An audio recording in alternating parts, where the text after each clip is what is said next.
SMS reçu le 14 janvier 2007, 22h47. Célia, suite à la réorganisation, votre poste est supprimé. Merci de remettre votre badge et votre BlackBerry lundi avant 9h. Cordialement, DRH. 7 ans. 7 ans à construire le portefeuille client le plus rentable du groupe Lartigue Énergie. 7 ans de nuits blanches, de vol Paris-Bordeaux à 6h du matin, de dîner au Bristol avec des directeurs achats qui ne signaient qu'avec moi. Ils m'ont viré par SMS. Le lendemain, leur plus gros client m'a appelé. Ce SMS, je l'ai encore. Si toi aussi tu penses qu'on ne vire pas quelqu'un par SMS après 7 ans de loyauté, écris en commentaire « Elle a bien fait ». Mets un like et abonne-toi à la chaîne. Et maintenant écoute bien, parce que c'est mon histoire, du début à la fin. Je m'appelle Célia de Marsac. Le 2 ne vous impressionne pas et il ne devrait pas. Ma famille possédait autrefois un château dans le Médoc, vendu en 1987 pour éponger les dettes de mon père. Il me restait le nom, l'éducation et strictement rien sur le compte en banque. En janvier 2007, j'avais 34 ans, j'étais directrice commerciale du groupe Lartigue Énergie, un mastodonte familial de l'industrie lourde. Centrale thermique, pipeline, contrat de sous-traitance avec EDF et Total, site classé Céveso de Dunkerque à Fos-sur-Mer. Le siège historique se trouvait dans un château viticole reconverti près de Saint-Émilion, mais la direction opérationnelle occupait 3 étages d'une tour à la Défense. C'est là que je travaillais. Tour Hélios, 16e étage. L'odeur de moquette neuve et de café Nespresso tiède me collait à la peau dès le matin. Mon portefeuille valait 147 millions d'euros de contrats annuels. Je parlais français, anglais, allemand et arabe.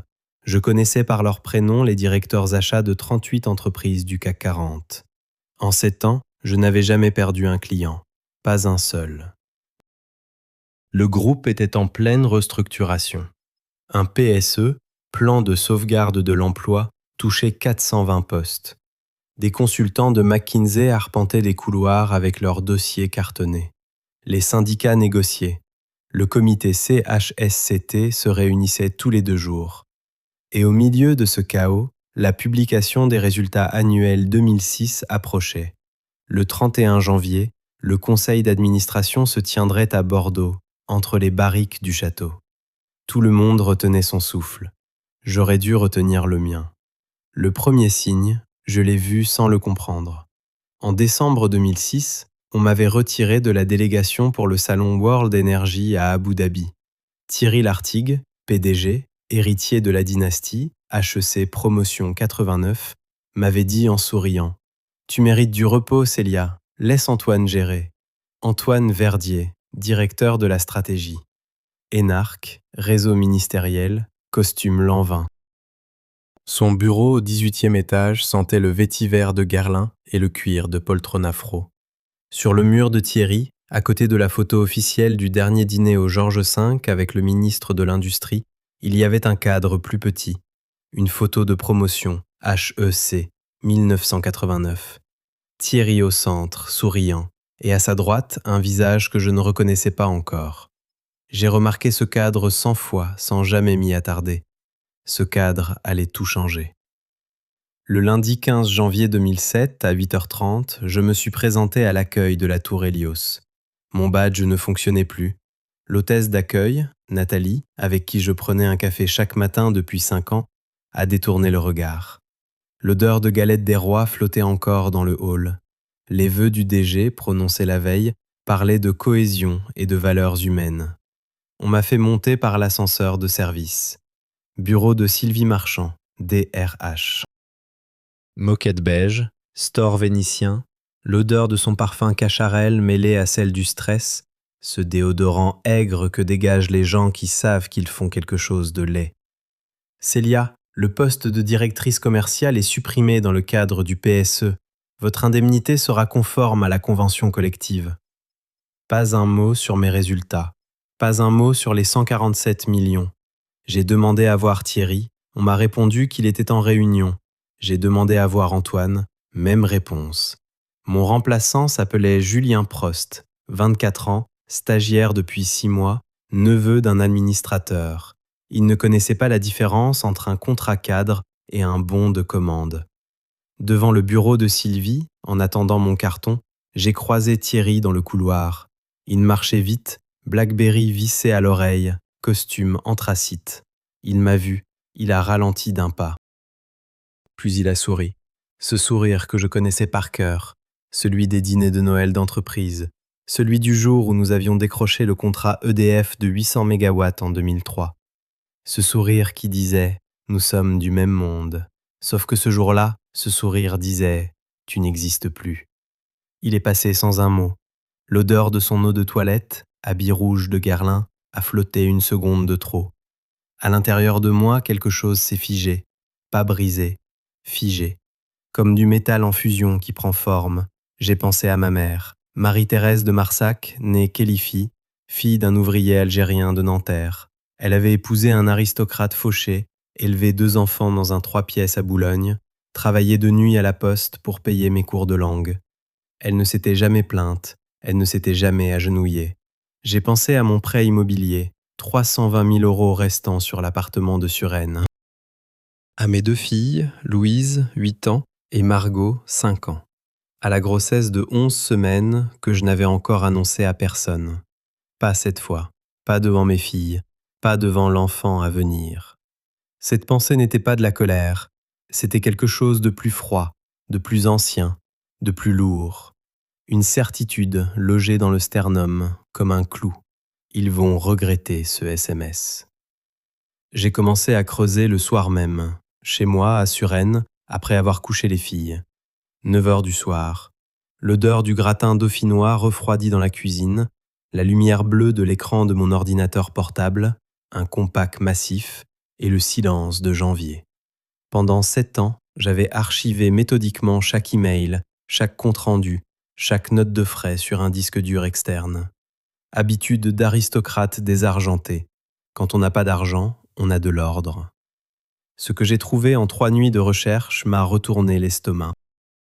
Le PSE qui avait justifié ma suppression de poste n'avait aucune base économique réelle. Le groupe Lartigue avait dégagé un bénéfice net de 43 millions d'euros en 2006. Les suppressions de postes ne servaient pas à sauver l'entreprise. Elles servaient à gonfler artificiellement la marge avant une cession d'actifs prévue en mars 2007. Mais ce n'était pas le pire. En recoupant les ordres de mission, les notes de frais et les comptes rendus de comités exécutifs, j'ai reconstitué un schéma. Depuis 2004, des contrats de sous-traitance fictifs transitaient par 3 sociétés écrans basées à Chypre et au Luxembourg. Montant total, 11 millions d'euros en 3 ans. Les signatures sur les bons de commande étaient celles d'Antoine Verdier. Puis j'ai compris quelque chose de plus profond, quelque chose qui m'a glacé. Ma promotion au poste de directrice commerciale en 2002 n'était pas un mérite, c'était un calcul.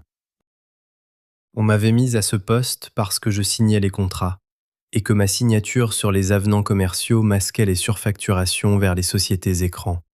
J'avais été l'instrument. Mon nom, ma crédibilité, mon réseau avaient servi de couverture pendant 5 ans. Chaque compliment de Thierry, chaque prime exceptionnelle, chaque invitation au château, tout prenait un autre sens. J'ai refermé le dossier à 2 heures du matin, les mains tremblantes, l'odeur de tisane froide à la verveine sur le bureau, et dans le ventre, l'enfant qui grandissait, sans rien savoir de tout cela. Les semaines qui ont suivi, j'ai fait profil bas, totalement. Je n'ai pas contesté le licenciement, je n'ai pas appelé d'avocat, je n'ai pas contacté la presse. J'ai signé les documents, j'ai rendu le Blackberry. Les rumeurs ont commencé immédiatement. Célia a craqué, elle s'est laissée faire, comme toutes les de Marsac. Du blason, pas de couilles. Paraît qu'elle est aigrie, qu'elle raconte des histoires. Les couloirs de la tour Hélios bruissaient. On me décrivait comme instable, complotiste, fini. Pendant ce temps, Thierry et Antoine me dépouillaient méthodiquement. Mes clients recevaient des courriers les informant de mon départ pour raisons personnelles. Mes dossiers étaient redistribués, mon nom était effacé des présentations internes. On a même retiré ma photo du trombinoscope du rapport annuel 2005, déjà imprimé. Mon bureau avait été déplacé au sous-sol 3 jours avant le SMS. C'est là que j'aurais dû comprendre. Un bureau sans fenêtre, coincé entre les archives et le local technique, l'odeur de poussière et de tonnerre. Mes invitations au COMEX, annulées. Mes accès au CRM, révoqués. Mes réunions clients, transférées à Julien, le stagiaire. La mise au placard, méticuleuse, chirurgicale, avait commencé bien avant le SMS. Le SMS n'était que le point final d'une phrase écrite depuis des mois. Mais j'avais un avantage qu'il n'avait pas prévu. Depuis mars 2006, 9 mois avant mon licenciement, j'enregistrais systématiquement mes conversations professionnelles. Un petit dictaphone Sony glissé dans la poche intérieure de ma veste. Légal en droit français, un participant à une conversation a le droit de l'enregistrer. J'avais 47 heures d'enregistrement, dont une conversation du 8 novembre 2006 entre Thierry, Antoine et moi, dans le bureau panoramique du 18e étage, où Antoine avait dit textuellement « Le PSE, c'est l'occasion de nettoyer. Célia a trop vu. Si elle croise les chiffres de Chypre avec les avenants de Dunkerque, on est mort. » Thierry avait répondu « Elle ne croisera rien, elle fait confiance. » Ils avaient raison. À l'époque, je faisais confiance. Plus maintenant. Un dimanche de février, pluie sur Suresnes, l'odeur de lessive et de soupe aux poireaux dans l'appartement. Louise dessinait au feutre sur la table de la cuisine. Margot regardait un épisode des Totally Spies. J'avais les nausées du premier trimestre et un dossier de 400 pages étalé sur le lit de ma chambre. J'ai failli tout laisser tomber, pas par peur, par épuisement. Mon compte courant affichait 2300 €. L'indemnité de licenciement couvrirait 4 mois de crédit, pas plus. Mon avocate, maître Hélène Jourdain, travaillait à demi-tarif par solidarité, mais les frais de procédure s'accumulaient. Et le bébé grandissait, avec les rendez-vous médicaux, les analyses, les échographies. Ce dimanche-là, j'ai posé la main sur le dossier et je me suis demandé « À quoi bon ?» Thierry avait le réseau, Antoine avait le ministère, le groupe avait des avocats d'affaires à 2000 € de l'heure. Moi, j'avais un dictaphone Sony et une grossesse qui me faisait vomir chaque matin. Puis j'ai regardé la photo sur ma table de nuit. Ma mère en noir et blanc devant le bureau de poste de Nanterre en 1978. 22 ans, enceinte de moi, les mains sur les hanches. Elle souriait. Cette femme qui faisait le tri postal de nuit pour que sa fille apprenne l'allemand et l'arabe. Cette femme qui n'avait jamais eu de bureau panoramique, ni de BlackBerry, ni de stock options. Cette femme n'aurait jamais laissé tomber. J'ai rouvert le dossier, j'ai travaillé jusqu'à minuit. Ma préparation a duré 6 semaines, de mi-janvier à fin février 2007. Première étape, consolider les preuves. Mon disque dur externe contenait les emails, mais il me fallait des pièces comptables. C'est là qu'est intervenue Françoise Levasseur. 57 ans, comptable au service financier depuis 23 ans, silencieuse comme une ombre. Françoise n'avait jamais été invitée à un dîner de direction. Elle déjeunait seule à la cantine, sentait le tabac brun et le savon de Marseille, et elle voyait tout. Quand je l'ai appelée, elle a dit simplement « Je me demandais quand quelqu'un finirait par me contacter ». Françoise m'a fourni des relevés de facturation des 3 sociétés écrans chypriotes. Tout était là. Date, montant, signature. 11 millions d'euros détournés sur 3 ans. Deuxième allié, maître Hélène Jourdain. Avocate en droit du travail et en droit pénal des affaires. 42 ans, tailleur gris, chignon serré, voix de professeur de Cagnes. Elle fumait des gauloises sur le trottoir devant son cabinet de la rue du Faubourg Saint-Honoré, l'un des derniers cabinets indépendants du quartier. « Célia, m'a-t-elle dit en examinant le dossier, les prud'hommes ne suffiront pas. Ce que vous avez là, c'est du pénal. Abus de biens sociaux, faux et usage de faux, fraude fiscale. C'est le parquet national financier. Troisième étape, le vrai coupable. Parce que quelque chose ne collait pas. Antoine avait signé les bons de commande fictifs. Mais Antoine était un exécutant. Il n'avait ni l'audace ni l'intelligence de monter un tel système. Et Thierry, malgré son arrogance, n'avait pas le profil financier pour concevoir une architecture de société écran à travers 3 juridictions. C'est la photo qui m'a donné la réponse. Cette photo de promotion HEC 1989 dans le bureau de Thierry. J'ai fini par identifier le visage à sa droite.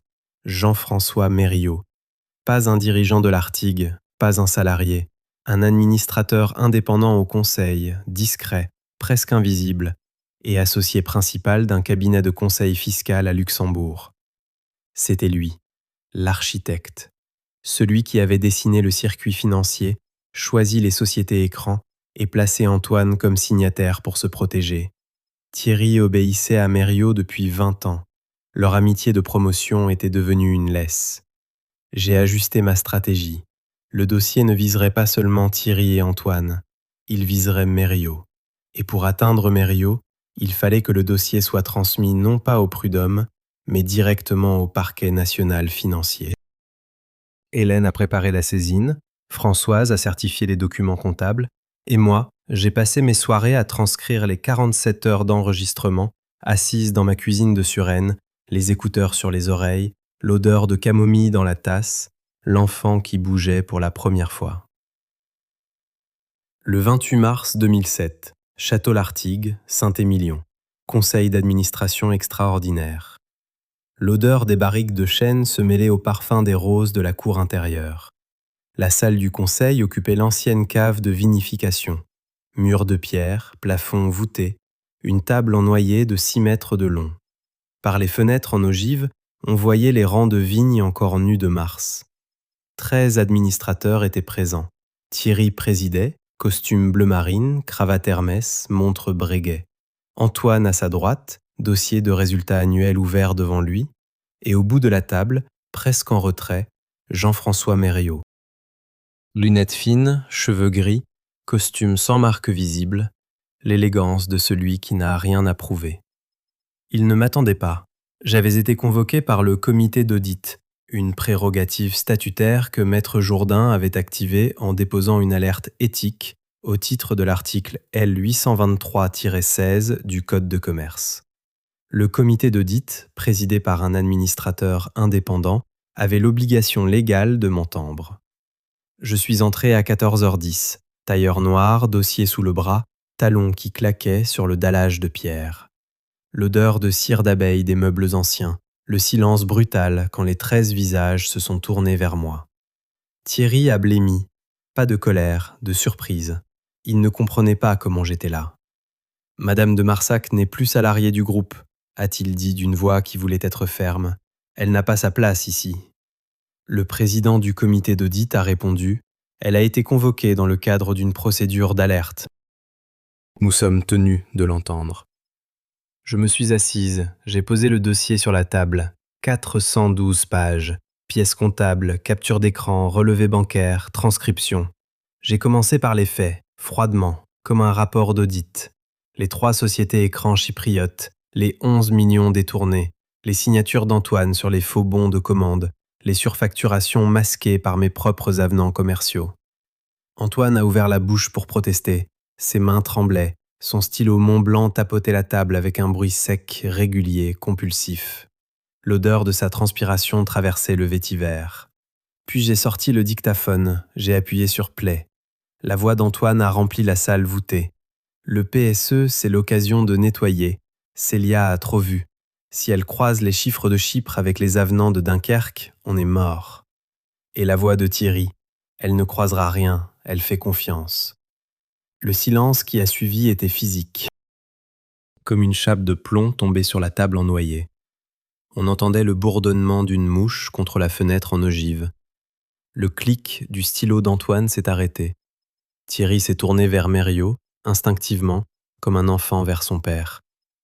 Et c'est à ce moment-là que tout le monde a compris. Ce regard, cette dépendance. Mériot était le centre de gravité. Mériot n'a pas bougé, pas un muscle. Ses lunettes fines reflétaient la lumière de la fenêtre. Il a dit, d'une voix parfaitement calme, « Thierry, cette réunion devrait être suspendue. Nous n'avons pas d'obligation d'écouter une ancienne employée rancunière. » J'ai répondu, « Monsieur Mériot, le parquet national financier a reçu ce même dossier ce matin à 9h. Le procureur financier a accusé réception à 11h42. Mais je voulais que vous l'entendiez d'abord ici, devant tout le monde. » Mériot a ôté ses lunettes. Ses mains, pour la première fois, tremblaient. Thierry s'est levé d'un bond. « C'est du bluff, tu n'oserais pas, tu… » Il s'est interrompu, parce qu'en se levant, il a renversé son verre d'eau sur les documents d'Antoine. Et dans ce geste désordonné, Dans cette perte de contrôle, tout le monde a vu ce que j'avais vu depuis longtemps. Un homme qui n'avait jamais été un patron, juste un héritier. Antoine a murmuré, presque pour lui-même. De toute façon, c'est Jean-François qui a tout monté. Moi, je n'ai fait que signer ce qu'on me demandait. L'aveu involontaire, prononcé dans la panique, sans réfléchir, devant 13 témoins. Mériot a fermé les yeux. Le clic du stylo Montblanc avait repris, plus rapide, plus nerveux. Je me suis levé. J'ai récupéré le dictaphone. Mes talons ont claqué sur la pierre en sortant. L'odeur de la cire d'abeille, des barriques de chêne, du vin qui vieillissait dans l'obscurité. Cette odeur de richesse ancienne et patiente. Je n'ai pas regardé en arrière. L'enquête préliminaire du parquet national financier a été ouverte le 2 avril 2007. Perquisition au siège de la Défense le 15 avril. Les consultants McKinsey ont disparu en 48 heures, comme des rats quittant un navire. Antoine Verdier a été mis en examen pour abus de biens sociaux et faux en écriture le 23 avril. Jean-François Mériot le 4 mai pour complicité et recel. Thierry Lartigue a démissionné de la présidence le 30 avril, officiellement pour raison de santé. Les Échos ont titré « Lartigue Énergie, le château de cartes s'effondre ». Le cours de l'action a chuté de 34% en 2 semaines. Le PSE a été suspendu. 420 emplois sauvés, temporairement. Françoise Levasseur a été promue responsable du contrôle interne par le conseil d'administration intérimaire. Première promotion en 23 ans de carrière. Les rumeurs se sont inversées. Ceux qui me traitaient de folle, d'aigrie, de complotiste, les mêmes, disaient maintenant « on savait, on le sentait ». Personne n'avait rien dit, personne n'avait rien fait. Le système avait fonctionné exactement comme prévu, complice par le silence. Le 12 septembre 2007, j'ai fondé Marsac et Associés, cabinet de conseil en stratégie commerciale spécialisé dans le secteur énergie et industrie lourde. Bureau au 5e étage d'un immeuble haussmannien rue de Courcelles. Pas de vue panoramique, pas de cave à vin privée, juste une table, 6 chaises et un carnet d'adresses que 7 ans d'excellence avaient gravé dans le marbre. En 3 mois, 14 des 20 principaux clients de l'Artigue Énergie m'ont suivi. Pas parce que je les ai démarchés, parce qu'ils m'ont appelé. Le premier a été Jean-Marc Delacour, directeur achat d'EDF Énergie Nouvelle. Il a dit « Célia, on n'a jamais travaillé avec l'Artigue, on a travaillé avec toi ». Mon fils est né le 18 juillet 2007, 3,4 kg. Je l'ai appelé Pierre, comme mon grand-père maternel, Pierre Kédifi, l'ouvrier de Nanterre qui n'a jamais vu sa petite fille diriger quoi que ce soit, mais qui lui a transmis l'essentiel. On ne s'agenouille pas. La photo de ma mère devant le bureau de poste est maintenant sur mon bureau, rue de Courcelles. À côté, j'ai accroché une reproduction de la photo de promotion, HEC 1989, celle du bureau de Thierry. Non pas comme un trophée, comme un rappel de ce que le pouvoir fait aux amitiés, aux promesses, aux regards échangés un soir de remise de diplôme. Thierry Lartigue a été condamné en 2011 à 18 mois de prison avec sursis et 500 000 € d'amende. Antoine Verdier a 2 ans ferme, aménagé en bracelet électronique. Jean-François Mériot a 3 ans, dont 1 ferme. Le groupe Lartigue Énergie a été racheté en 2009 par un fonds allemand. Le château de Saint-Émilion a été transformé en hôtel de luxe. Aujourd'hui, quand une jeune commerciale me demande un conseil, je lui dis toujours la même chose. Archive tout, fais confiance à personne et souviens-toi que dans ce monde, ton carnet d'adresses est ta seule armure. Ils pensaient me faire taire avec un SMS. Ils m'ont donné une entreprise.